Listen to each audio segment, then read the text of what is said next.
तद्भक्ताय नमो नमः। ओम नमो भगवते वासुदेवाय। ओम नमो भगवते वासुदेवाय। ओम नमो भगवते वासुदेवाय।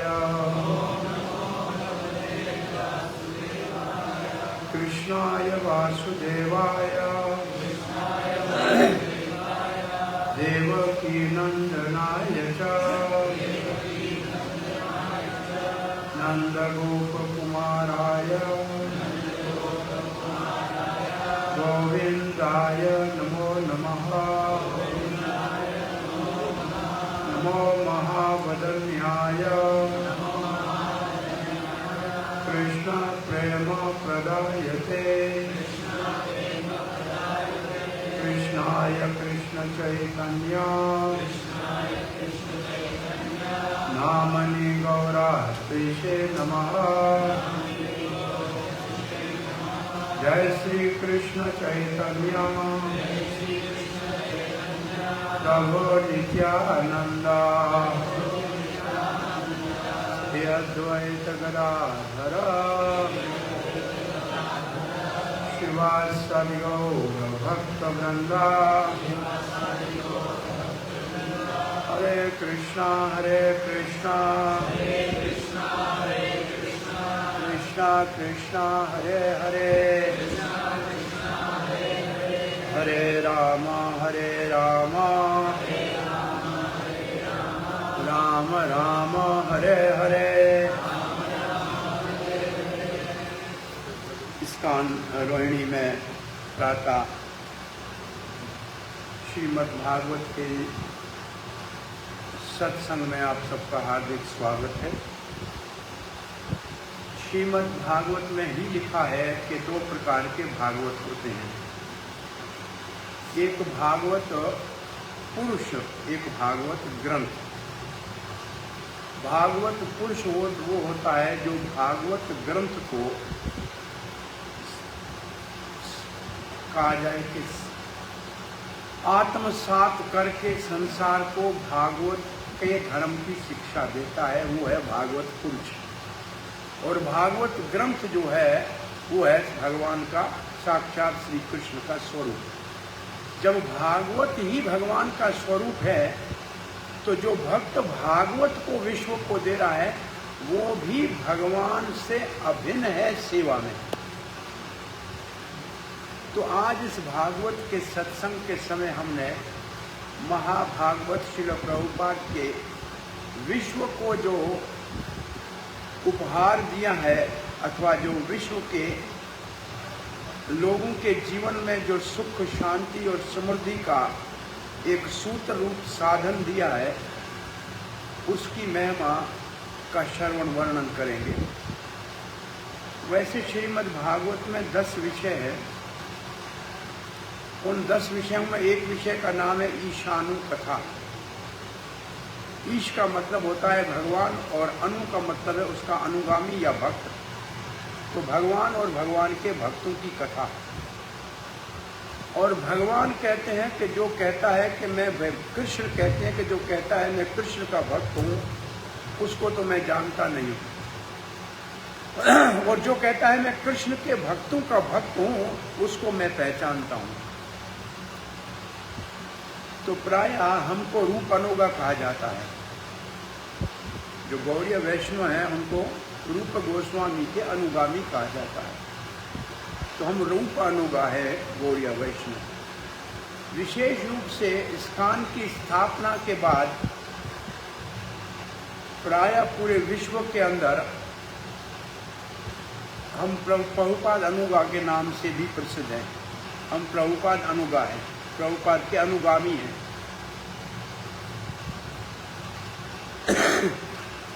परम पूज्य पिछला जय पिता का स्वामी महाराज ने एक बहुत बड़ा उनके हृदय में जो अनुभव हुआ वो भजन के रूप में प्रस्तुत किया था। यदि प्रभुपाद न होते तो क्या होता।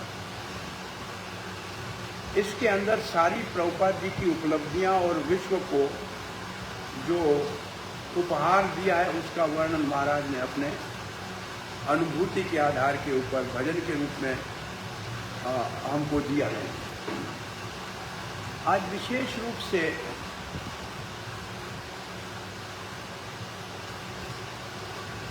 भारतवर्ष के गौरव को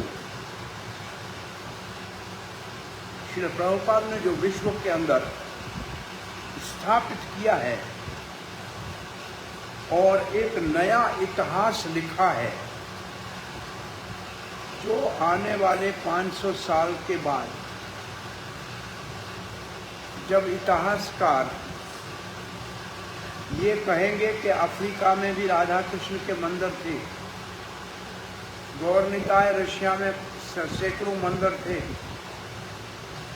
ऑस्ट्रेलिया, यूरोप, न्यूजीलैंड, कोई दुनिया का ऐसा देश नहीं है, यहाँ तक कि चाइना में भी भगवत गीता चाइनीज भाषा में था, अरबी भाषा में भगवत गीता था। तब वो इतिहासकार लिखेंगे कि भारत की वैदिक संस्कृति पूरे विश्व में फैली हुई थी, क्योंकि ये सब मंदिर पूरी दुनिया में मिलेंगे, पुस्तक मिलेंगे उनकी भाषाओं में, और उसके अंदर लिखा होगा हरे कृष्णा कृष्णा कृष्णा हरे हरे, हरे राम राम राम हरे हरे। तब वो लिखेंगे कि ये सारे विश्व के अंदर भारतीय संस्कृति स्थापित थी।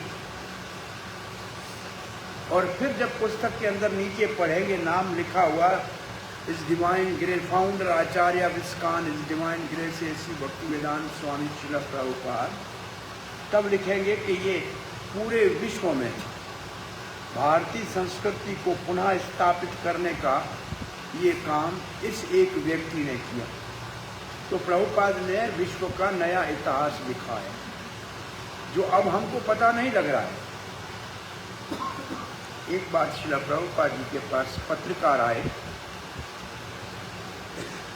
उसको बड़ा आश्चर्य था कि इसी इतनी 70 साल से बड़ी उम्र के व्यक्ति ने इतने सारे पुस्तक कैसे लिखे, और पुस्तक भी ऐसे जिसमें कोई आपको स्पेलिंग की भी मिस्टेक नहीं मिलती, और इतने सुंदर उसमें चित्र के आदमी देखता रह जाए। तो पत्रकार ने आगे पूछा, आपने ये सब कैसे पुस्तक लिखे हैं महाराज स्वामी जी? तो प्रभुपाद जी निम्रता के भाव से सर नीचे करके बैठे, कुछ बोले नहीं। तो प्रभुपाद के शिष्य थे, वो बहुत बड़े उत्साहित थे, बोला गॉड इंस्पायर्ड हिम। वो अंग्रेजी में कहा कि भगवान ने इनको प्रेरणा दी। तो पत्रकार कहने लगा भगवान ने आज तक इतिहास में एक मूसा को प्रेरणा दी है, वो एक पैगंबर मूसा हुआ है, उसको भगवान ने प्रेरणा दी है, he was inspired by God. तो क्या ये मूसा है? ये बहुत बड़ा कोई संदेश हुआ है क्या भगवान का? वो आश्चर्य में बैठा और प्रभुपाद को पूछने लगा, क्या आपके शिष्य ठीक कह रहे हैं कि आपको भगवान ने प्रेरणा दी थी? प्रभुपाद ने कहा नहीं।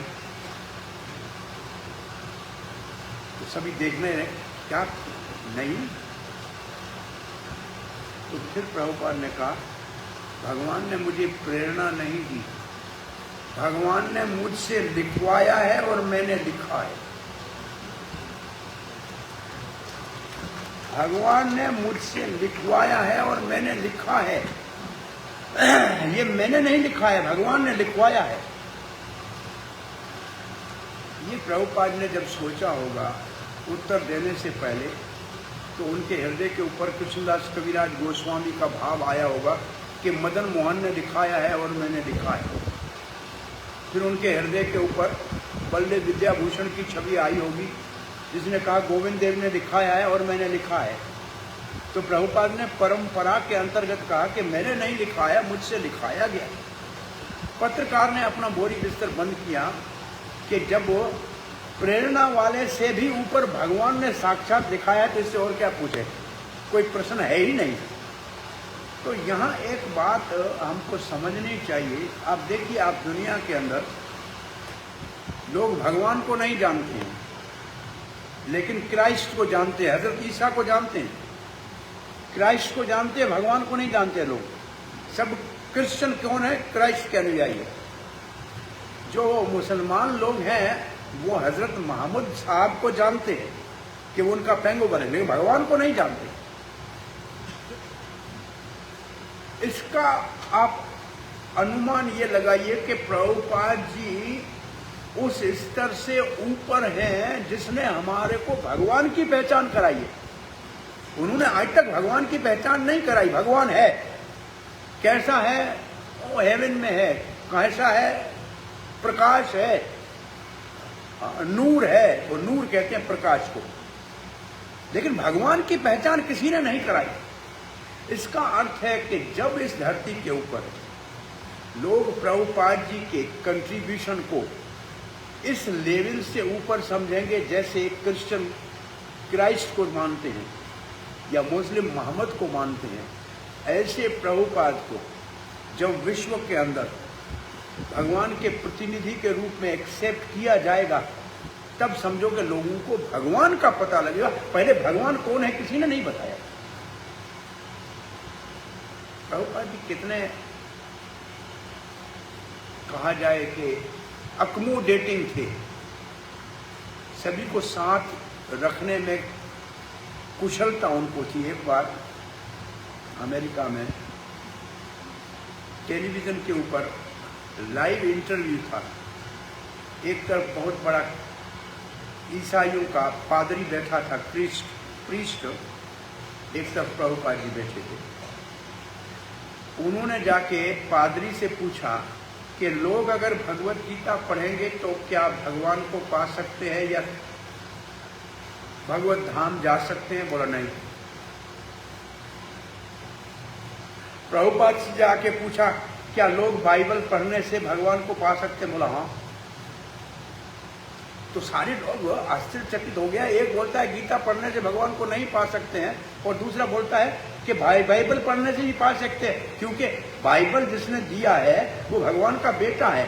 तो इसका मतलब वो तो प्रमाणिक एक प्रतिनिधि है भगवान का, तो क्यों नहीं भगवान को जा सकते? और सब लोग तालियां बजाने लगे कि ये लोग देखो, ये महात्मा जो है कितना उदार है।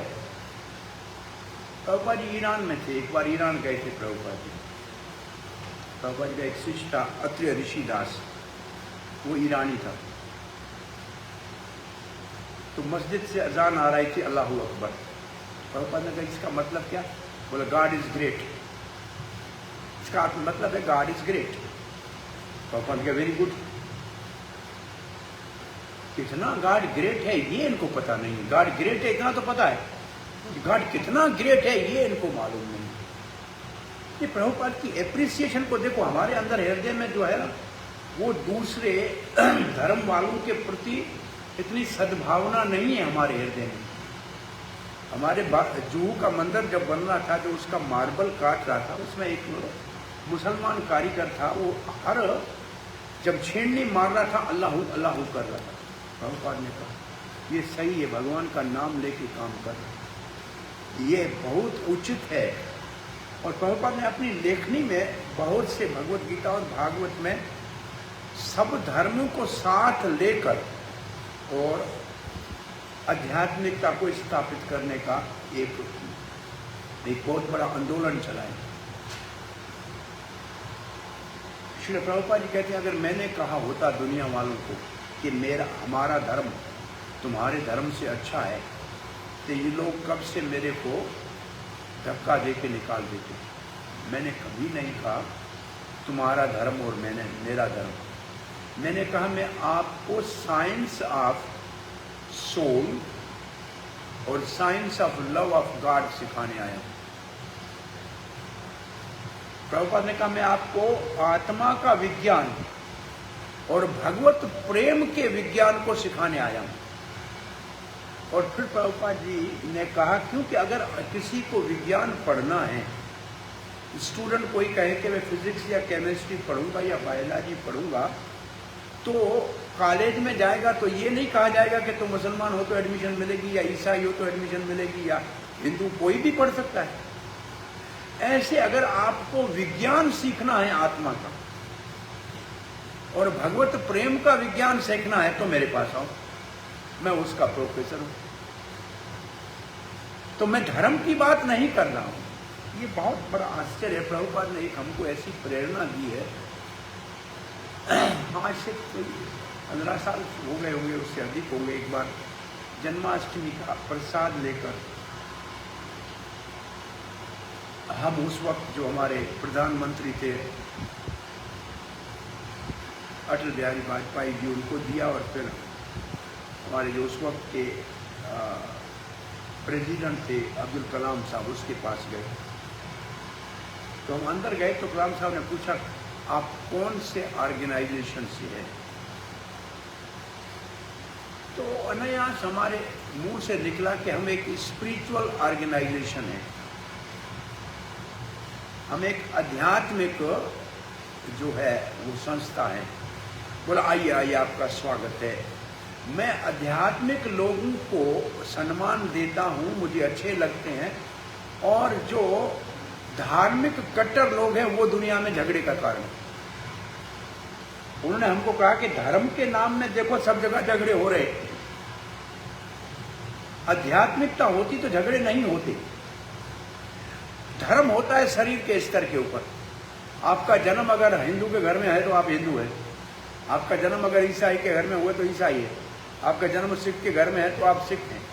लेकिन आत्मा का धर्म किसी का सिख का अलग तो नहीं है, आत्मा का धर्म मुसलमान का भी अलग नहीं है, आत्मा का धर्म ईसाई का भी अलग नहीं है। ये दृष्टिकोण जो प्रभुपाद जी का विश्व को दिया कि जो धर्म आत्मा के स्तर पे है, चैतन्य महाप्रभु ने जीवेर स्वरूप है कृष्णेर दास, जीव आत्मा का स्वरूप है। तब प्रभुपाद जी एक सिद्धांत में एक बड़े से बड़ी कंट्रीब्यूशन विश्व को ये है। और जो बुद्धिजीवी अकलमंद जो लोग थे, इंटेलिजेंट थे, वो इस बात को समझे कि आत्मा के स्तर के ऊपर तो कोई झगड़ा है ही नहीं, झगड़ा सारा शरीर के स्तर के ऊपर है। तो आत्मा की जो प्रभुपाद जी ने एक लोगों को आत्म साक्षात्कार का सरल साधन दिया जो सब कर सकते हैं। जो कार्य प्रभुपाद ने दिया उसमें किसी के ऊपर कोई अधिकारी है अन्य अधिकारी है ऐसा कोई उसमें विचार नहीं है। कोई भी आके भगवान की सेवा कर सकता है और सेवा हमारा धर्म है। प्रभुपाद ये धर्म दुनिया में एक है और प्रभुपाद ने कहा वो धर्म है सेवा करना। और फिर कहा कि आप दुनिया में जाके देख लो, चाहे पक्षी है चाहे पशु है, सेवा तो करता ही है। भाई गाय है तो बछड़े को दूध पिलाती है, सेवा करती है। तो घोंसले में जाके चिड़िया अपने बच्चों को लाके अनाज खिलाती है, सेवा करती है कि नहीं करती? ऐसे हम जीव भी चाहे मुसलमान हो या ईसाई हो या क्रिश्चियन हो, सब सेवा करते हैं कि नहीं करते? फिर प्रभुपाद जी कहते सब लोग सेवा तो कर रहे हैं, किसी न किसी की सेवा कर रहे हैं।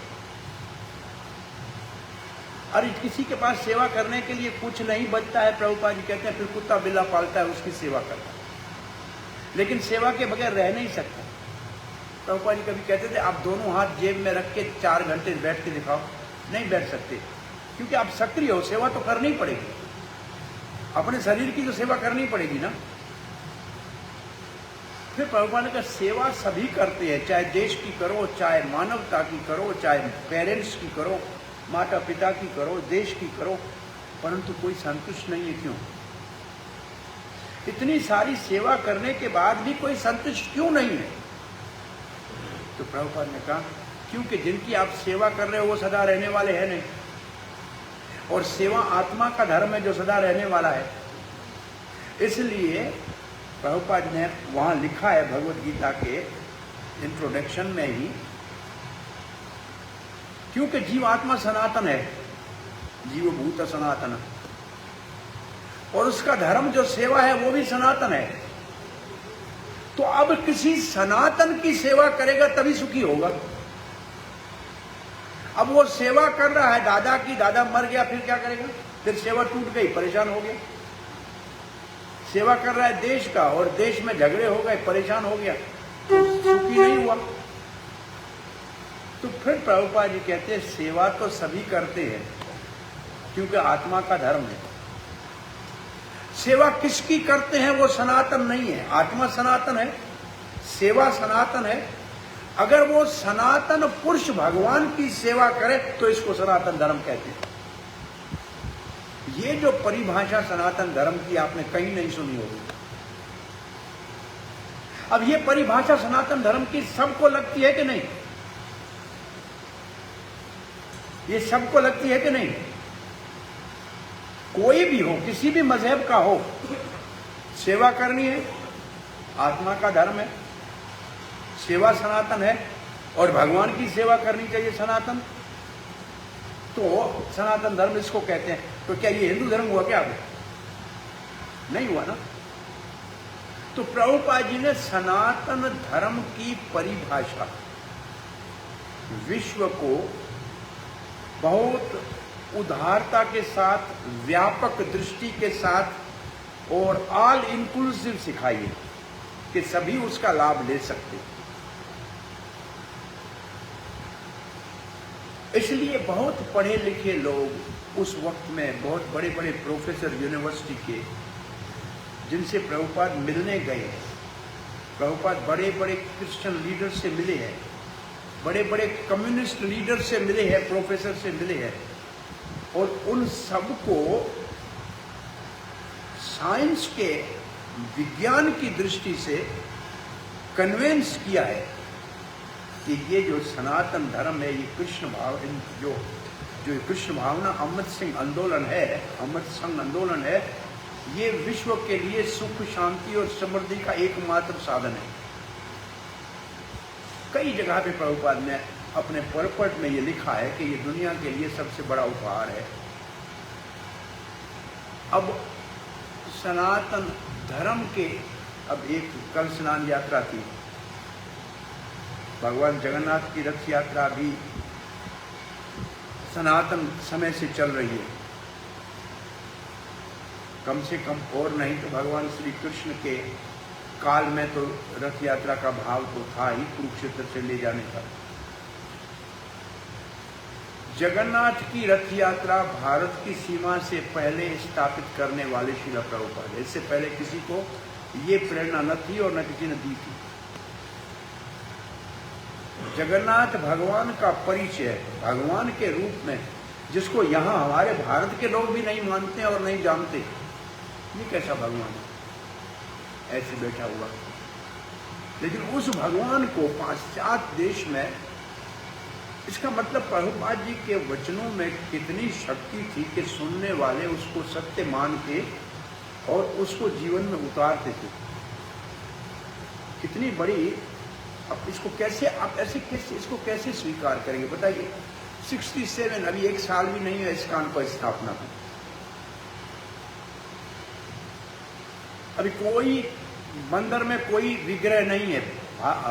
अमेरिका में फोटो रखे हुए हैं, कोई ऐसे चित्र, वो भी पुराने किसी के बनाए हुए।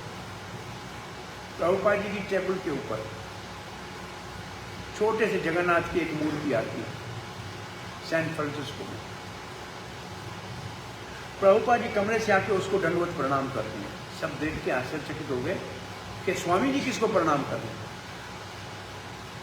प्रभुपाद ने कहा ये क्या है? नहीं, ये भगवान जगन्नाथ यहाँ कैसे आ गए? सबने कहा ये जगन्नाथ, ये क्या होता है? बोला कृष्ण भगवान है, ये पतित पावन है। दारू ब्रह्म के रूप में भगवान जगन्नाथ 10,000 साल तक इस धरती के ऊपर पतित पावन है। ये भागीरथी गंगा 5,000 साल तक पतित पावनी थी, 5,000 साल कलयुग के पूरे हो गए।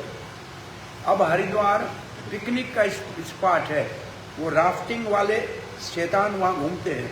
कोई साधु माधु बेचारे भूखे भी नहीं दिखाई देते।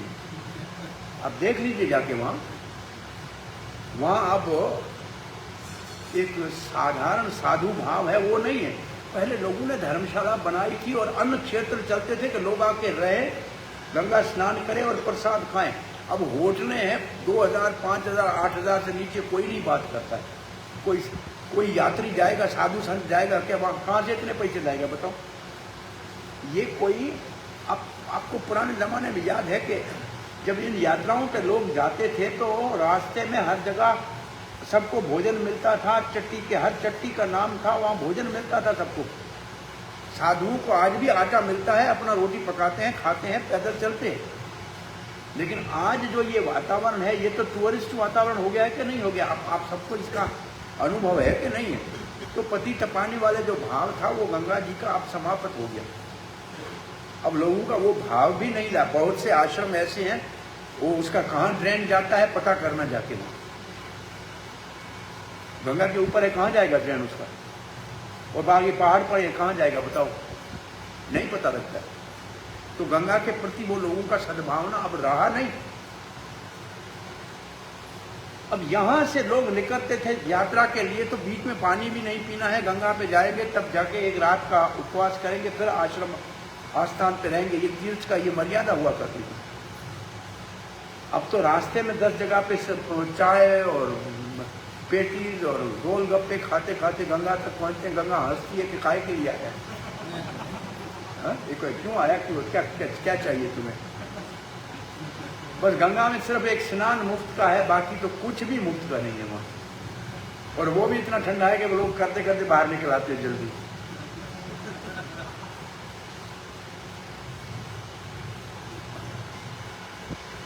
लोग पहले गंगा में जाते थे तो पंडित जी कहता था कुछ छोड़ के जाओ। लोग कहते बैंगन छोड़ दिया, जो नहीं पसंद आता था वो छोड़ के जाते थे। लेकिन पंडित जी इतना परेशान कर रहा था किसी को, उसने बोला कुछ छोड़ो। बोला महाराज आज के बाद आना छोड़ा। तो आप लोगों का जो यहाँ व्यवहार है, अब आने आएंगे ही नहीं।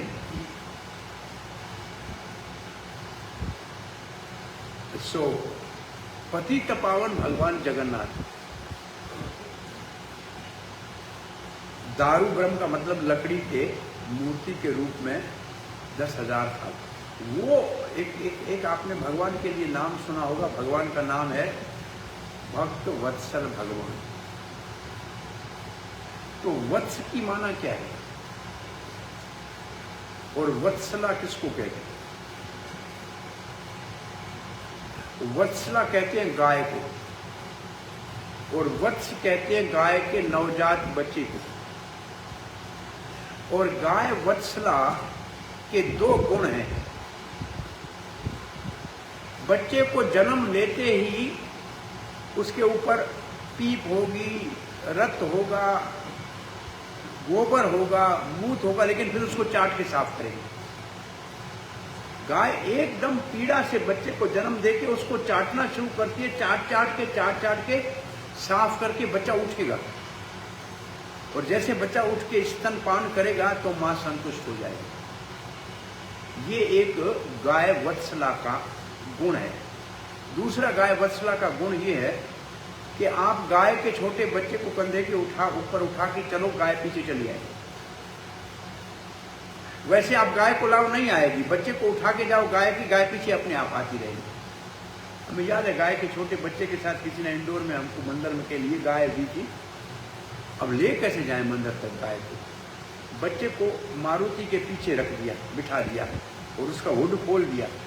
तो जैसे गाड़ी स्लो जा रही है, माँ उसके पीछे गाय अपने आप आ रही है। कुछ गाय को ले जाने के लिए कुछ करना नहीं पड़ा। आप बच्चे को ले जाओ, गाय चली जाएगी पीछे गच्छे के। तो ये जो वत्सला भगवान के गुण है, इसका मतलब जहाँ बछड़ा जाएगा वहाँ गाय जाएगी। तो भगवान को भक्त वत्सल कहते हैं। इसका मतलब भगवान अपने भक्तों के सारे अवगुण चाट के साफ करते हैं। जैसे नरसिंहदेव प्रहलाद को चाट रहे थे, ऐसे चाट के साफ करते हैं। और जहाँ बच्चा जाएगा, इसका मतलब जहाँ भक्त जाएगा वहाँ भगवान जाएंगे, जहाँ बछड़ा जाएगा वहाँ गाय जाएगी, जहाँ भक्त जाएगा वहाँ भगवान जाएगा। तो श्रील प्रभुपाद जी यहाँ भगवान के सेवा के लिए अमेरिका गए, तो पीछे से जगन्नाथ भागते हुए अमेरिका पहुंच गए। ये भगवान जगन्नाथ अपने आप पहुंच गए थे। अरे ये बहुत बड़े पतितों का उद्धार करने के लिए गया है। पतित पावन तो मैं हूँ। अब मेरे भक्त की जाके सहायता करनी चाहिए और उसको समर्थ बनाना चाहिए कि वो इस कार्य को पूरा करे। प्रभुपाद जी ने अपने मुख से एक बार कहा कि हम जिनको दीक्षा दे रहे हैं, इनमें से ये योग्य व्यक्ति नहीं है, फिर भी हम दे रहे हैं। और हमारे गुरु महाराज कहते थे कि 64 माला नहीं जपता है वो पतित है। प्रभुपाद जी कहते हैं रोज की 64 माला जो नहीं जपता है वो पतित है। हमारे गुरु महाराज कहते थे। लेकिन हम कहते हैं कि ये लोग 16 माला भी मुश्किल से जब पाएंगे पाश्चात्य देश के लोग, फिर हमें ये आशा है कि भगवान चैतन्य महाप्रभु पतित पावन है ना, तो हम तो पतित है ही।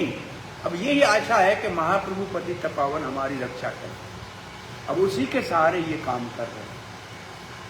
तो जगन्नाथ पतित पावन के रूप में वहां टेबल के ऊपर जैसे पहुंचे, प्रभुपाद ने प्रणाम किया, तो भक्तों ने पूछा प्रभुपाद जी ये क्या है? बोला ये भगवान जगन्नाथ है, ये कृष्ण है।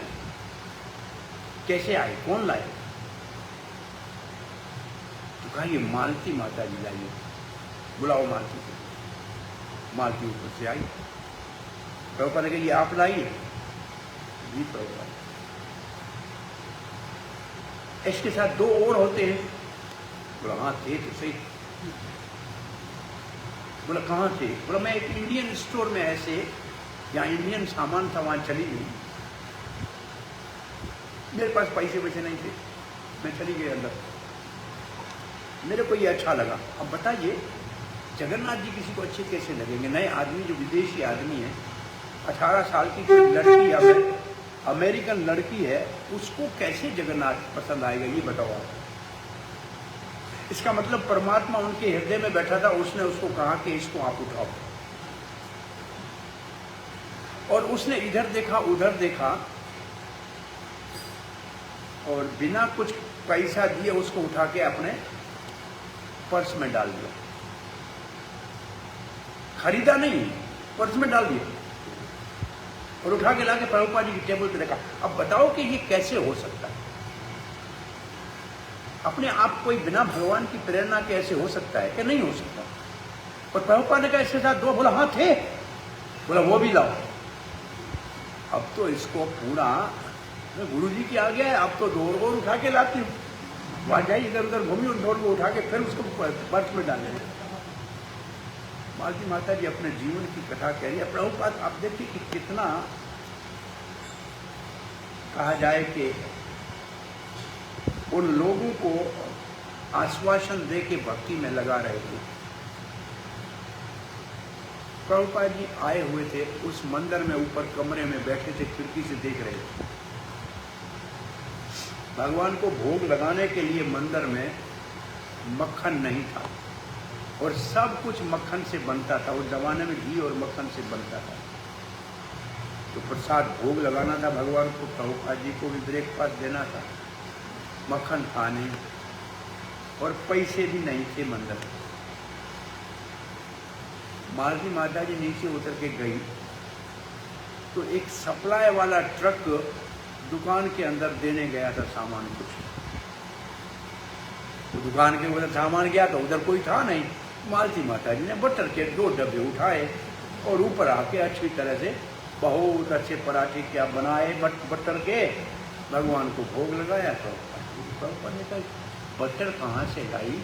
ऊपर से प्रभुपाद देख रहे थे खिड़की से। मालती माता जी कहती है प्रभुपाद कुछ नहीं था, नीचे ट्रक वाला गया था, मैं वहां से 2 उठा ली। प्रभुपाद हंसने लगे। बोला हमारा कृष्ण भी बटर चोर था।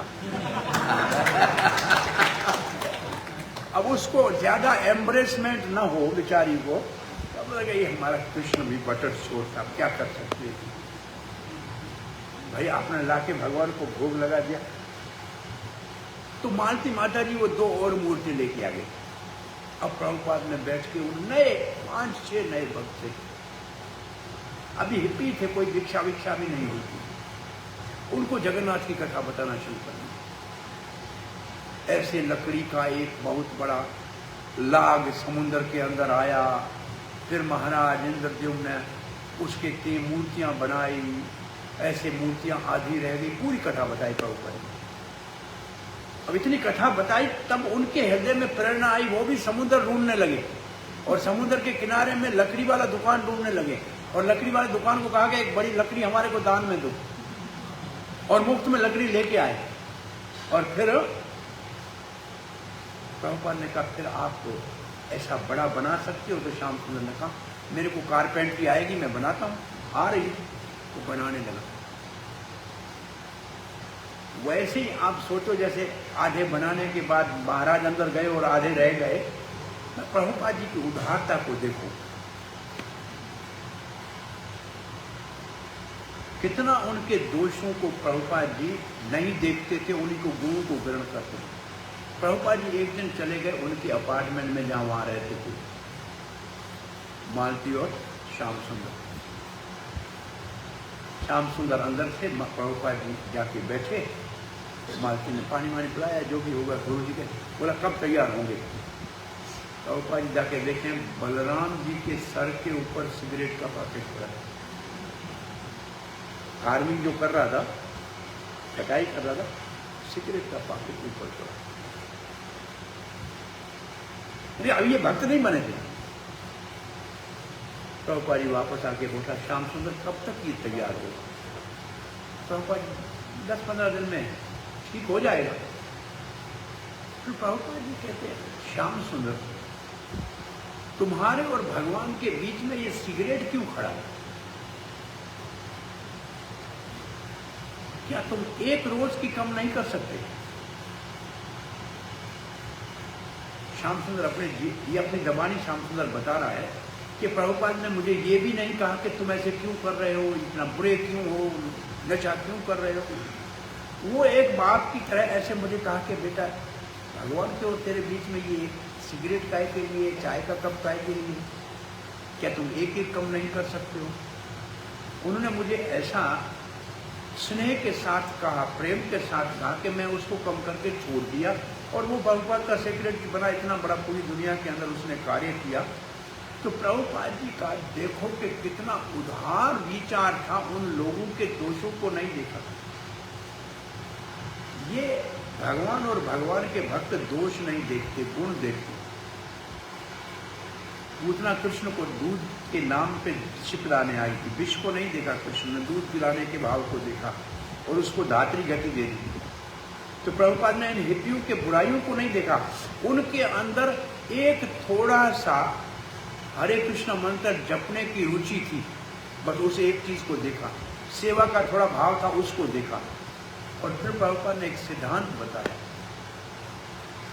कि आप सबके अंदर कोई गुण हमेशा रहता है और सबके अंदर कुछ कमियां हमेशा होती हैं। परिपूर्ण तो एक भगवान है जिसमें कोई कमी नहीं है। एक ये प्रभुपाद जी की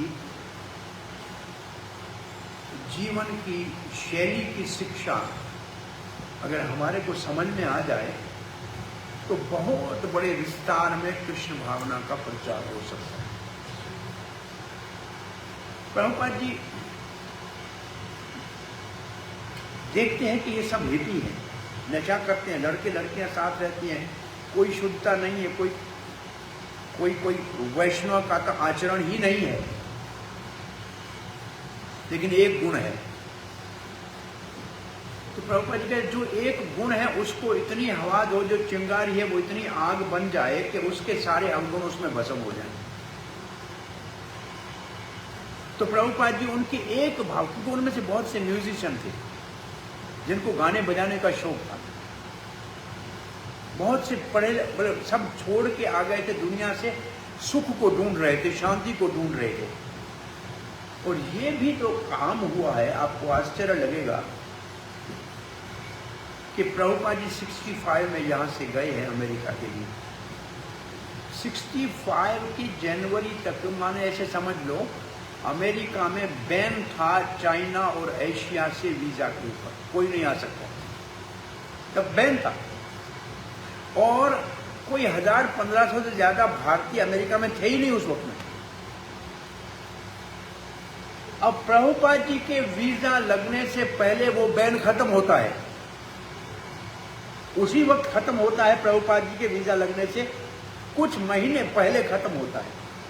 प्रभुपाद जी की वीजा लगती है, प्रभुपाद वहां जाते हैं, और तब सब नौजवान हिपी है। अब हिपी नहीं है, अब आज जाओ तो हिपी नहीं मिलेगा, इतना नहीं मिलेगा जितना सरेआम था। उस वक्त सारे नवयुवक पढ़ाई छोड़ के, पिताजी का सुख छोड़ के और शांति ढूंढ रहे थे। कोई बुद्धिज्म में ढूंढ रहा था, कोई और किसी ढूंढ रहा, कोई नशे में ढूंढ रहा था। ऐसे सही टाइम पे प्रभुपाद जी को भगवान वहां ले गए कि वो लोग वो ढूंढ रहे थे सुख और शांति को, और प्रभुपाद जी सुख और शांति का सूत्र ले गए। और उनके अवगुण नहीं देखे, ये बड़ी बात है। ऐसा विश्व के अंदर कोई गुरु हुआ ही नहीं है, साधु हुआ ही नहीं है जिसने अपने शिष्यों के लिए भोजन बना के खिलाया। केवल खिलाया नहीं, खा के चले गए, उनके बर्तन धोए, उनको वैष्णव जीवन की शैली की धोती बांधना सिखाई, साड़ी पहनना सिखाई, खाना सिखाया, पीना सिखाया। ऐसा इतिहास में आपको एक भी आचार्य नहीं मिलेगा। बड़े बड़े आचार्यों के नाम सारे पूजनीय पूरे भारत में मिलेंगे, लेकिन ऐसा आचार्य संस्थापित विश्व में कहीं नहीं मिलेगा जिन्होंने पाश्चात्य देश में जाके असंस्कृत, कोई संस्कार जिसका नहीं, उनके लिए 70 साल की उम्र के बाद एक बार हरीश्वरी प्रभु जी कहते हैं, एक बहुत बड़े कॉलेज के विद्वान ने, प्रोफेसर ने मुझे कहा कि आप प्रभुपाद को नहीं जानते। तो हरीश्वरी ने कहा कैसे हम नहीं जानते, हम तो उनके साथ उठे बैठे, खाया पिया, सेवा किया, आप कैसे जानते, हम नहीं जानते। तो उस बड़े विद्वान ने कहा कि 70 साल तुम्हारी जब उम्र हो जाए ना, तब तुम ऐसी एक संस्था स्थापन करके दिखाओ, तब तुम प्रभुपाद को पहचानोगे। प्रभुपाद को पहचानने का मतलब कि जब लोग रिटायर होके वृंदावन में मरने के लिए बैठते हैं, तब वो दुनिया को जिलाने के लिए अमेरिका जाते हैं। ये कोई सोच भी नहीं सकता। क्या आप प्रभुपाद को नहीं समझ सकते हो कि इस उम्र में और इन लोगों के साथ कैसे रहा? अब साहस देखिए ना प्रभुपाद जी का, बिना सहारे के।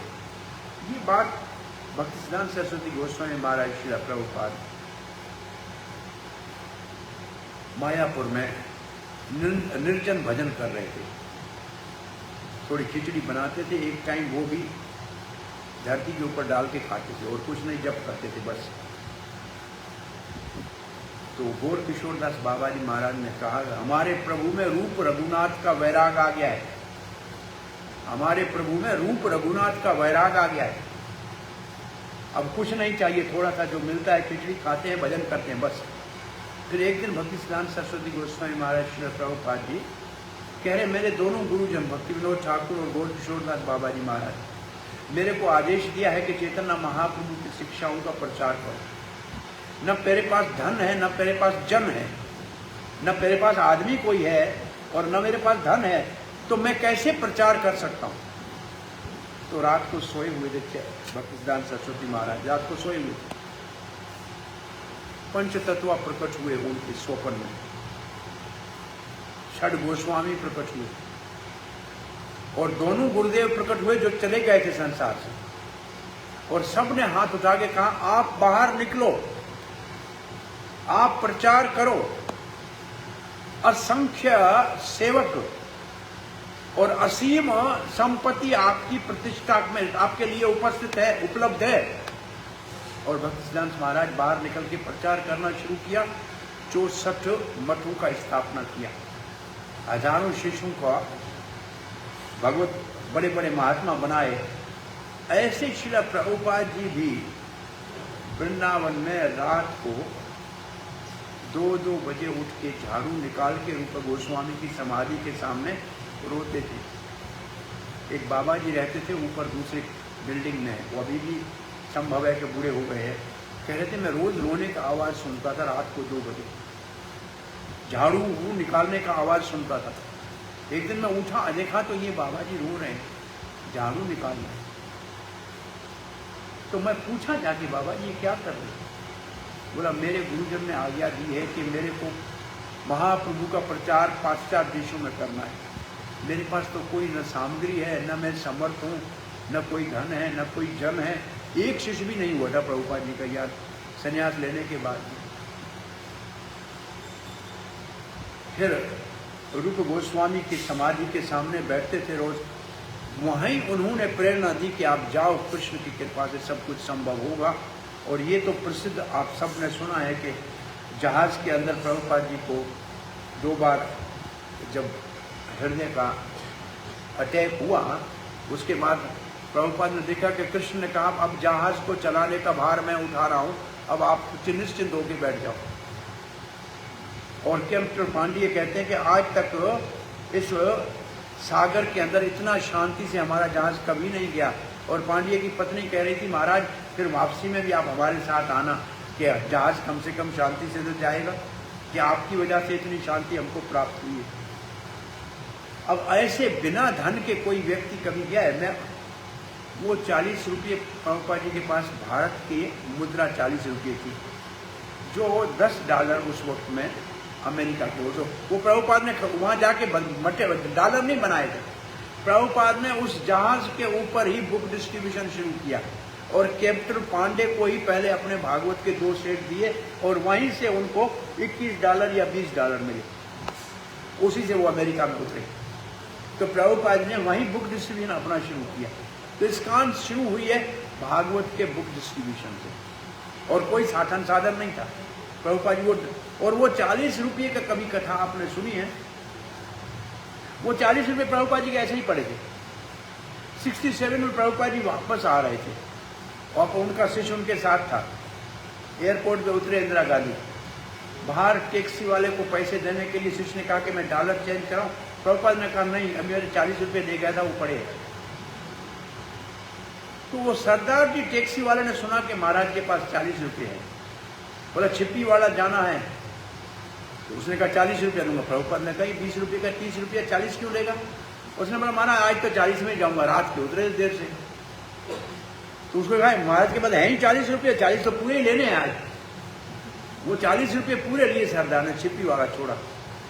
बाद में कुछ प्रभुपाद के शिष्यों ने खोज की कि उस सरदार ने वो 40 रुपये खर्चे नहीं, उसको फ्रेम में मढ़ा के अपनी गाड़ी में रख दिए और बाद में बहुत बड़ा ट्रांसपोर्टर बना, बड़ी गाड़ियां हुई। वो 40 रुपये ऐसे ही रखे उसने कि महाराज का प्रसाद है मेरा। 40 रुपये बिना खर्चे इतनी इस्कॉन बन गई, तो उसने भी बिना खर्चे अपना साम्राज्य बना लिया। उसने खर्चे ही नहीं, उसको खर्चे नहीं उसने। अब कौन है आप ढूंढिए जाके दिल्ली में कौन था, लेकिन वो प्रभुपाद के वो पैसे ऐसे कैसे वापस यहाँ आए और इतना बड़ा स्थापना करके आ गए। तो आपको कह रहे प्रभुपाद जी का पूरे विश्व को भागवत देना एक भागवत पुरुष के रूप में, और प्रभुपाद जी का जगन्नाथ भगवान को पूरे विश्व के अंदर पतितपावन वही है, पतितों का उद्धार वही करने वाले हैं। तभी अमेरिकन, अफ्रीकन, रशियन ये वैष्णव बने कि जगन्नाथ जी की कृपा है। और फिर पतितपावन चैतन्य महाप्रभु, ये दो पतितपावन प्रभुपाद जी के सहायता के लिए पाश्चात्य देशों में अपने आप पहुंचने लगे। और ये जो पुस्तकों का अनुवाद और वितरण और विग्रहों की स्थापना और मंदिरों का निर्माण, ये सनातन वैदिक संस्कृति के विश्व व्यापक होने का जो एक अभियान प्रभुपाद जी ने चलाया था, जो आज भी प्रभुपाद जी के अनुयायी बहुत ही बड़े उत्साह के साथ बना रहे हैं, कर रहे हैं। ये आने वाले इतिहास में स्वर्ण शब्दों में लिखा जाएगा कि भारत के सनातन धर्म की मान्यता पूरे विश्व में थी। ये प्रभुपाद जी का सबसे बड़ा इतिहास में भारत वर्ष के लोगों के गौरव के, और विशेष रूप से दूसरी बात जो प्रभुपाद जी के द्वारा भारतीय मूल के लोग अंग्रेज के शासन के समय में बाहर के देशों में चले गए थे मजदूर बनकर। मालूम है यहाँ से अंग्रेज मजदूर के रूप में लोग ले जाते थे। वो कनाडा में यहाँ से सरदारों को ले गए थे, वो ले गए थे वुड कटर करके कि जाके लकड़ी काटेंगे, और यहाँ से अफ्रीका और जगहों पे ले गए थे पत्थर हटा के ज़मीन को सीधी करने के लिए मजदूर ले गए थे। तो वो बेचारे हमेशा अपने आप को ऐसे मजदूर गुलाम ही मानते थे। जब से इस्कॉन की स्थापना हुई और वो गोरे लोग धोती पहन के और कीर्तन करने लगे, तो भारतीय मूल के लोगों का दिल चौड़ा हो गया कि अरे ये हमारे पूर्वज जो करते थे अब ये हमारे स्वामी कर रहे हैं, इसका मतलब अब स्वामियों से तो हमारा ज्यादा मान है। उन लोगों के अंदर जो हीन भावना थी वो समाप्त हो गई। भारतीय मूल के लोग, भारत से बाहर जो रह रहे हैं, इस्कॉन के स्थापना के बाद उनको बहुत बड़ा आत्मा विश्वास मिला है और एक आत्म साहस मिला है और अपनी पहचान मिली है जो वो खो चुके थे। ये बहुत बड़ी उपलब्धि है। अब बहुत से लोग जा रहे हैं पाश्चात्य देशों में। प्रभुपाद जी जब गए तब कोई नहीं गया था। जिस हालातों में प्रभुपाद जी ने प्रचार किया, और ये भागवत जैसे महान ग्रंथ को अंतर्राष्ट्रीय भाषा में देना, ये प्रभुपाद की सबसे बड़ी कंट्रीब्यूशन है। और इस भागवत को हम पढ़ें और वितरण करें, और प्रभुपाद जी के जीवन में सब लोगों को साथ लेके चलने का। अब एक हाल के प्रोग्राम में प्रभुपाद जी गए, उनके अपने पुस्तक जो थे, एक वो हाल में एक मुसलमान आया हुआ था, भक्त कोई था, मोहम्मदन आया हुआ। प्रभुपाद ने वो पुस्तक उसको दिए कि मैं प्रवचन देने जा रहा हूँ, आप इसको डिस्ट्रीब्यूट अगर कोई ले तो करना। विश्वास के साथ उसको देके गए, प्रवचन दिया, वापस आया, उसको कहा बड़ा 2 गए या 3 गए, वो पैसे उसने दिए। अब प्रभुपाद जी का दृष्टिकोण देखिए और हमारा विचार देखिए। आप बाहर प्रचार करने जाओ, एक दुकान के ऊपर अगर हिंदू का नाम नहीं लिखा है तो आप उसके अंदर नहीं जाओगे, पुस्तक देने जाओगे? हाँ, नहीं जाओगे। आपने पहले दिमाग में एक धारणा अलग बनाई हुई है, क्या इनको हमको नहीं देना है। ब्रह्मानंद स्वामी को प्रभुपाद जी ने पाकिस्तान भेजा था 71 में। प्रभुपाद जी यह प्रवचन कर रहे थे कि हमारा पूरी दुनिया के अंदर कृष्ण भावना का प्रचार हो रहा है। तो एक व्यक्ति ने हाथ उठा के कहा, आपका प्रचार क्या पाकिस्तान में हो रहा है? प्रभुपाद को चैलेंज बड़ा अच्छा लगता था। बोला मैं तो नहीं जा सकता हूँ, लेकिन मेरे अमेरिकन शिष्यों को मैं भेजूंगा। प्रभुपाद ने ब्रह्मानंद को कहा कि वेस्ट पाकिस्तान में जाओ, और दूसरे भाई गर्ग मुनि को कहा कि ईस्ट पाकिस्तान में जाओ, जो आज बांग्लादेश है। दोनों को भेजा हुआ। और गर्ग मुनि के पास पैसे थे, वो तो फ्लाइट में चला गया। और ब्रह्मानंद स्वामी अफगानिस्तान से होता हुआ बस के रास्ते पंजाब से होता हुआ कराची पहुंचा 71 की वार से पहले। हम उस वक्त 71 में कराची में थे। तो वो कराची में आया, वार हो गई, और गरीब एक लोग जो जूते का काम करते थे उनकी कॉलोनी में गया। एक ही पुस्तक था, black and white, Krishna the reservoir of pleasure, Krishna आनंद का भंडार। वो एक पुस्तक छोटा था उसके पास। और वहाँ के हालात ऐसे हो गए, वो ब्लैक आउट होने लगा। तो कुछ लोगों ने दान दिया उसको, वो टिकट लेके वहाँ से बॉम्बे पहुँचे वापस। सो ब्रह्मानंद को दोबारा प्रभुपाद ने कहा अफ्रीका में जाओ। तो ब्रह्मानंद अफ्रीका चला गया, नैरोबी में। प्रभुपाद नैरोबी गए तो प्रभुपाद से पूछा, भाई तुम्हारा मंदिर चल रहा है, अकाउंट कहाँ है? बोला अकाउंट क्या करेंगे, ये हिंदू लोग सब कुछ देते हैं, यहाँ सामान सब देते हैं, हम भोग प्रसाद बनाते हैं, भगवान को भोग लगाते हैं, खाते हैं। बोला ये हिंदू तो प्रभुपाद ने कहा पहले से भक्त है, तुम यहाँ अफ्रीकन को प्रचार करो ना। इसको आज की भाषा में इस्कॉन के लीडर कहते हैं कि surviving on low line fruit. इसका मतलब ये है, पेड़ में जो झुके हुए पेड़ में नीचे के फल है उसको काट के खा रहा है, ऊपर चढ़ के कोई प्रयास नहीं कर रहा है। इस वक्त सारे लोग जो पूरी दुनिया में जहाँ हिंदू बसे हुए हैं उनसे दान लेके मंदिर चला रहे हैं। प्रभुपाद जी ने हिंदुओं को प्रचार नहीं किया जो पुराने वहां रहे थे। प्रभुपाद ने तो कहा कि आपको अफ्रीकन को प्रचार करना चाहिए, ये तो हिंदू पहले से भक्त है, आपने अफ्रीकन को प्रचार क्यों नहीं किया? बोला एक हाल में इस बार प्रचार रखो अफ्रीकन के लिए। और अफ्रीकन के लिए जब प्रचार रखा बड़ा और प्रसाद रखा और जब कीर्तन हुआ तो सारे अपने वो ये बेंगो वहां से आया, ये बेंगो जो हमारे पास आया है ये भूत अफ्रीका का है। ये बेंगो लाए, नाचने लगे, प्रसाद खा के मस्त हो गए। प्रभुपाद ने कहा इनको प्रचार करना है, भारतीय तो पहले से है। तो ये एक प्रभुपाद जी का अगर आपको प्रेरणा मिले कि ये भारतीय तो पहले से, प्रभुपाद थोड़ी सी हल्का पर्दा है, ये तो हटाने से, ये तो कृष्ण भावना है, उनको प्रचार करो जिनको पता ही नहीं है कृष्ण भावना का। ये अभी तक मैंने इस्कॉन के अंदर साहस नहीं देखा है और उत्साह भी नहीं देखा है और प्रयास भी नहीं देखा है दूसरों को प्रचार करने का। प्रभुपाद सारे बाहर वालों को शिष्य बनाया और आज सारे बाहर वाले भारत वालों को शिष्य बना रहे हैं। ये कहा करता था एक महाराज कि बाहर वाला बताओ कौन सा शिष्य आपका, कहाँ जाए अमेरिका में कहीं एक बनाओ तो पता लगे कि कितना मेहनत करनी पड़ती है। ये तो पहले से बेचारे भक्त है। तो प्रभुपाद की कंट्रीब्यूशन जो है वर्ल्ड को और ऐसे लोगों को शिष्य बनाना जो कोई सोच भी नहीं सकता है, कोई विचार भी नहीं कर सकता है। तो ये प्रभुपाद जी का उपलब्धियां जो है। फिर मैं वापस वहाँ वो लाइन कह के कथा को विराम देता हूँ कि जब प्रभुपाद का स्तर इस विश्व में हजरत ईसा और मोहम्मद के स्तर के ऊपर एक भगवान के प्रतिनिधि के रूप में एक आध्यात्मिक आंदोलन स्थापना, और ये प्रभुपाद ने 2 बार स्वयं अपने मुख से, एक बार अपने वरिष्ठ शिष्य को भवानंद को कहा कि कृष्ण ने मुझे जबरदस्ती भेजा कि कलयुग में जाओ। मैंने कहा क्या करूंगा कलयुग में जाकर, कोई सुनेगा नहीं। बोला भागवत का प्रचार करो, भगवान कृष्ण ने मुझे भेजा। ये प्रभुपाद ने अपने मुख से कहा था भवानंद महाराज को उस वक्त में। और फिर देवी शक्ति माता जी कह रही है, ये गीता सराफ जिसने जमीन दी थी कृष्ण बलराम मंदिर हमारे इस्कान की, वो कह रही है कि मुझे अंग्रेजी भाषा सिखाओ। बोला क्यों?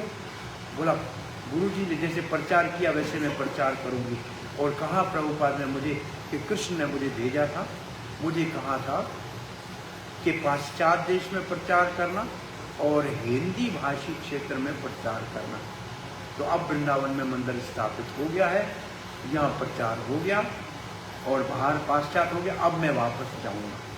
तो देवी शक्ति बोली मैं समझ नहीं पाई, लेकिन उसके कुछ दिनों के बाद प्रभुपाद जी हमको छोड़ गए। तो उन्होंने प्रभुपाद ने पहले कहा मैं ऐसे आया वृंदावन से, रहा वृंदावन में, वृंदावन को लेके पूरी दुनिया को वृंदावन दिया, वापस वृंदावन में आके और यहाँ से वापस अपने वृंदावन धाम जा रहे। तो ये है प्रभुपाद जी का वृंदावन लीला पूरी दुनिया के अंदर। हरे कृष्ण।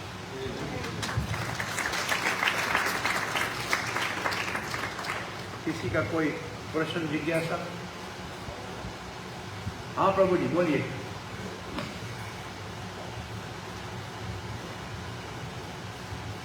हरे कृष्ण। बहुत बहुत धन्यवाद दोषी, आपने बहुत ही सुंदर प्रवचन की। दोषी जैसे आपने बताया कि प्रभुपाद जी को कितना बड़ा सेक्रीफाइस रहा हर जगह जहाँ पे भी उन्होंने हमारे मंदिर खोले। तो जब हम ये सुनते हैं तो बड़ा उत्साहित होता है, लेकिन वो सेक्रीफाइस की स्पिरिट कि हम भी उतना त्याग और करके प्रचार में जा सकते हैं, प्रचार कर सकते हैं, उसको कैसे अपने अंदर डेवलप कर सकते हैं? असल में एक तो प्रभुपाद जी की अपनी जो हमारे पास प्रभुपाद लीला अमृत है उसको पढ़ना चाहिए। प्रभुपाद के संघर्ष को आत्मसात करने का प्रयास करना चाहिए कि कैसे प्रभुपाद ने किया। और प्रभुपाद ने शिशु ने जो एक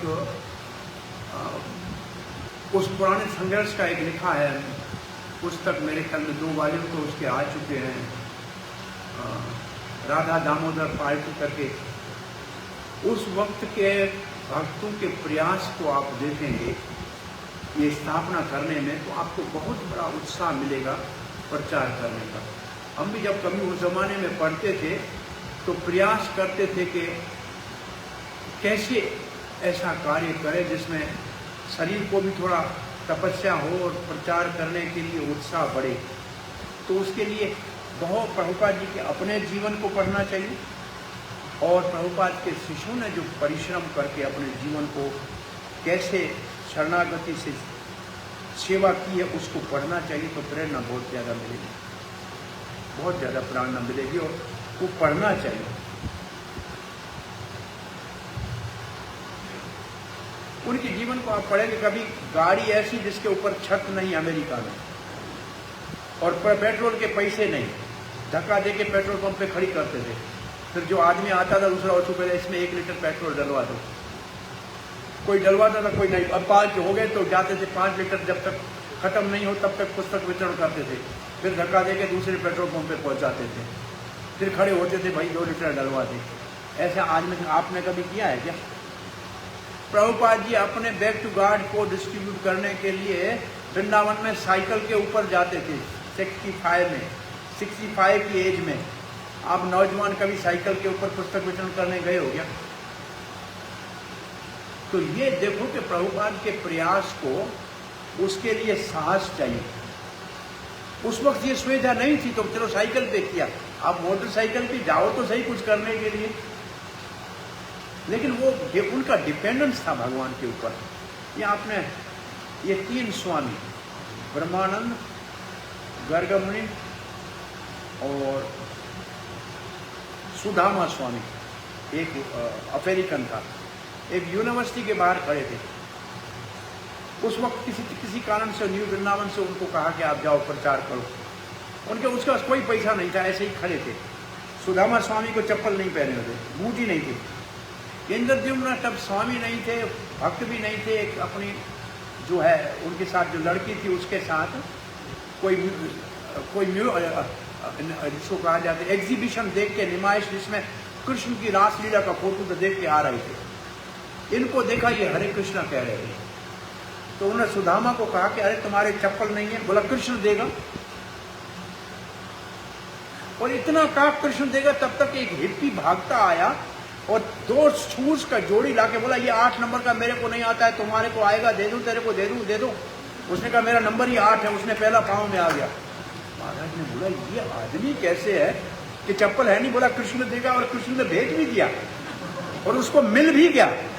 अब महाराज इंद्रद्युम्न कहते हैं मैंने कहा फिर आप कहाँ रहते हो, कहाँ? बोला कहीं नहीं रहते हैं। खाते क्या? बोला 2 दिन से खाया नहीं है। बोला चलो हमारे घर। बोला आप गृहस्थी, हम सन्यासी, आपके घर तो नहीं चलेंगे। बोला एक घर नीचे मेरे खाली है, उसमें चल के बैठो, हम ऊपर रहते हैं, उसमें आप रहो। बोला मेरे को तनख्वाह मिली थी, वो मेरा पे चेक ले गया और इन्होंने आधे चेक का सामान खरीदा। मैंने कहा चलो दिल पे पत्थर रखा, कोई बात नहीं, साधु की सेवा कर रहा हूँ। फिर उन्होंने बहुत बड़ा फीस बनाया, भगवान को भोग लगाया और फिर ये खुद खाने लगे और आखिर में हमको थोड़ा प्रसाद दिया। तो ये हमने, अब देखो इतनी ये अनजानी सेवा करने के बाद इंद्रद्युम्न महाराज भक्त बने और आज बहुत बड़े सन्यासी हैं। कैसे आप सोच नहीं सकते हैं कि इन लोगों को कितना भगवान के ऊपर विश्वास होगा, कितना। भाई सन्यासी, तीनों सन्यासी थे, कुछ नहीं था अपने पास, और इतना बड़ा भगवान के ऊपर विश्वास था। प्रभुपाद ने उनके अंदर ऐसा विश्वास भरा है कि कृष्ण आपका हर तरह से रक्षा करेगा। आप प्रचार करने के लिए निकलो, प्रचार करोगे तो कृष्ण। और हम जीवन में अपने अनुभव किया है, कृष्ण के प्रचार में जाओगे तो कभी कहीं रुकावट नहीं आएगी, कोई मुश्किल नहीं आएगी, किसी चीज़ की कमी नहीं होगी।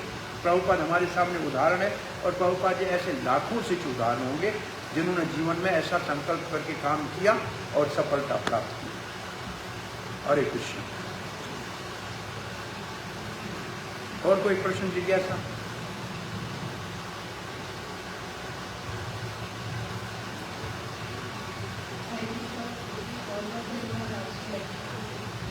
जैसे समय में प्रभुपाद जी ने सबसे प्रचार किया तो वो से अलग धर्म था, जिसका मुस्लिम्स या क्रिश्चियंस और जो देखते भी हैं तो संप्रदाय के बहुत सारे रोज कॉन्वेंट हैं।